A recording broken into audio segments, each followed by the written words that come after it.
O segundo filme de Five Nights já tá chegando, e pelo trailer vem muita coisa pesada por aí. Mas você lembra de tudo que rolou no primeiro? Lembra do porquê o Mike aceitou esse trabalho? Lembra de quem realmente são os animatrônicos? E o mais importante, da revelação de quem estava por trás do sequestro do irmão do Mike? Eu não lembro também. Então fica aqui com a gente, porque no Decifrando a História de hoje falaremos sobre Five Nights, Pesadelo Sem Fim.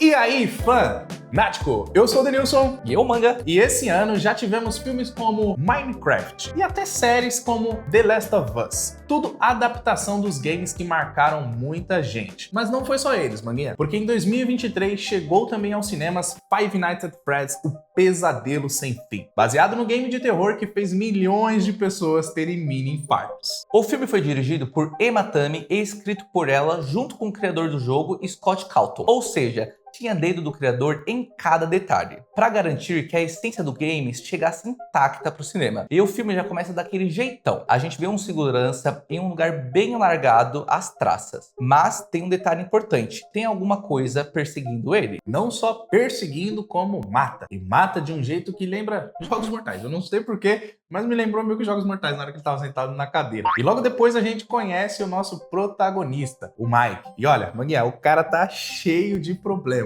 O cara tá desempregado, não consegue se manter em emprego nenhum e ainda carrega uns traumas pesados do seu passado que a gente vai comentar daqui a pouco. Fora isso, o Mike também precisa cuidar da sua irmã mais nova, a Abby. Ela é tudo que sobrou da sua família, mas tem um detalhe muito importante e uma sacanagem muito grande. A tia dele, a Jenny, quer a guarda da menina. Mas não é porque ela se preocupa com a Abby, não. Ela quer meter a mão na pensão que viria junto com a guarda. E é aí que vem o problema do Mike. Para tentar manter a guarda da Abby, ele precisa arrumar um emprego fixo de qualquer maneira. Ele vai até um orientador vocacional, que basicamente é um conselheiro de carreira. E o cara, fala o óbvio. Você espancou um cara em plena luz do dia. Seu histórico de trabalho está péssimo, mas, graças a Deus, aparece uma proposta: trabalhar como segurança noturno numa pizzaria chamada Freddy Fazbear's. Sim, e ele explica que essa pizzaria tinha bombado nos anos 80, mas agora tá toda abandonada. Só que o dono, ele é tão apegado ao lugar que não quis demolir. Só que tem um detalhe que o orientador esqueceu de avisar, né? Só um. É justamente nessa pizzaria onde a gente vê que na primeira cena o segurança foi morto e sumiu. E assim, pra mim tem uma coisa muito, mas muito engraçada nesses filmes. Que o cara, mano, desapareceu, morreu na teoria, porque se sumiu, morreu, né? Não é possível que o cara fugiu pra Itália, né? Foi arrebatado. Foi arrebatado, amém. Ninguém faz nada. O cara sumiu e todo mundo, esqueceu do cara, segue a vida. O cara não tem uma família, não tem ninguém. Não tem uma avó, não tem uma tia-avó, não tem um cachorro pra chorar por ele, né? Mas enfim, o Mike aceita o trabalho, achando que vai ser moleza. É só vigiar um prédio velho, vazio e cheio de poeira na teoria, né? Sim, mas logo na primeira noite ele começa a sentir que a coisa tá estranha, porque ele ouve alguns barulhos nos corredores, vê alguns objetos fora do lugar e aquela sensação de que está sendo observado. E aí, Manguinha, eu tenho que te falar, eu esperava mais. Eu também. Afinal, o criador do jogo participou do roteiro e no jogo os sustos são marcantes. Por mais que na época a gente era criança, né? Eu particularmente tinha 12, 13, 14 anos, eu realmente tomava uns sustos genuínos, né? Eu particularmente não jogava muito, mas assistia as pessoas jogando e todo mundo se assustava, né? Eu era criança, mas que normalmente quem jogava já era um pouco mais adulto e realmente era um jogo bom. Mas no filme acaba não sendo assim. Não rolou tão bem, não. Mas enfim, além do trabalho, o Mike tem outro tormento. Ele sonha toda noite com o sequestro do seu irmão, que aconteceu quando ele ainda era apenas uma criança. Nos sonhos, ele tenta lembrar do rosto do homem que levou o irmão, só que ele nunca consegue ver claramente. E meio que nesses sonhos aparecem algumas crianças que parecem saber do que aconteceu, mas também todas as vezes que ele tenta falar com as crianças, elas fogem. Enquanto isso, numa dessas noites, enquanto o Mike está cochilando na pizzaria, ele é surpreendido por uma policial chamada Vanessa. Até que enfim. Eu achei que você estava dormindo no trabalho.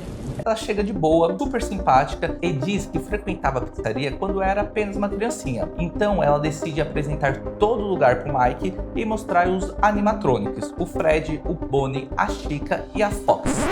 ficar desconfiada, né? Do nada chega um policial, entrando na pizzaria, falando, apresentando tudo e tal, eu já ia ficar desconfiada dela. Tipo, ela sabe de alguma coisa que eu não sei. Tudo simpática, né? Comigo ainda? Rapaz, não tem como. Até porque ela também conta, né, que 5 crianças desapareceram ali dentro e os corpos nunca foram encontrados. Desde então, o lugar ficou fechado e esse é o ponto que o clima pesa, né? Começa a pesar de verdade, porque enquanto eles estão conversando, a tia Jane, né, a tia do Mike, ela decide que ela quer ainda a guarda da Abby. Então ela bola um plano. Ela manda alguns vândalos invadirem a pizzaria e quebrar tudo.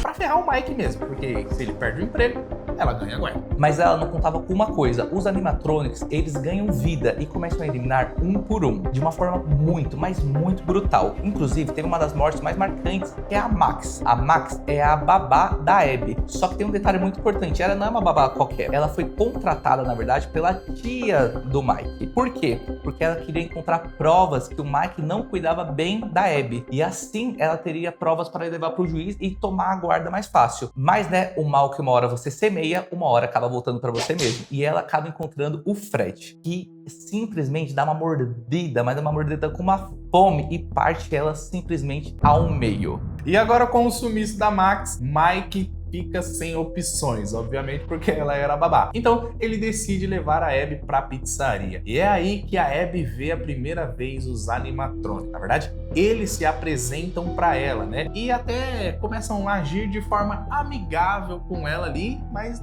não tão amigável com o Mike. E ela fica tranquila, tão de boa, né? Os caras, os bichão se mexendo lá. Só que nesse momento também o Mike percebe que os animatrônicos, tipo, Como assim? Eles se mexem sozinhos? Eles têm vida própria? Não dá pra entender. então ele fica meio perdido. Só que quando ele volta pra casa junto com a Abby, ele percebe uma coisa estranha. Nos desenhos que a Abby fazia, antes mesmo de conhecer a pizzaria e os animatrônicos, já apareciam desenhos, né? Nos desenhos dela já apareciam cenas com os animatrônicos, que ela nem sabia quem era, e ainda com cenas específicas do sonho do Mike com o sequestro do irmão dele. E na época ainda, a Abby era só um bebezinho, então era literalmente impossível ela lembrar de tudo isso. E aí vem a revelação mais pesada. As crianças que o Mike vê no sonho estavam de alguma forma se comunicando com a Abby. Elas falavam de um sequestro e sempre citavam um coelho amarelo. E enquanto isso, a Vanessa, ela vai soltando algumas pistas, mas nunca conta tudo que ela sabe, né? Sabe demais e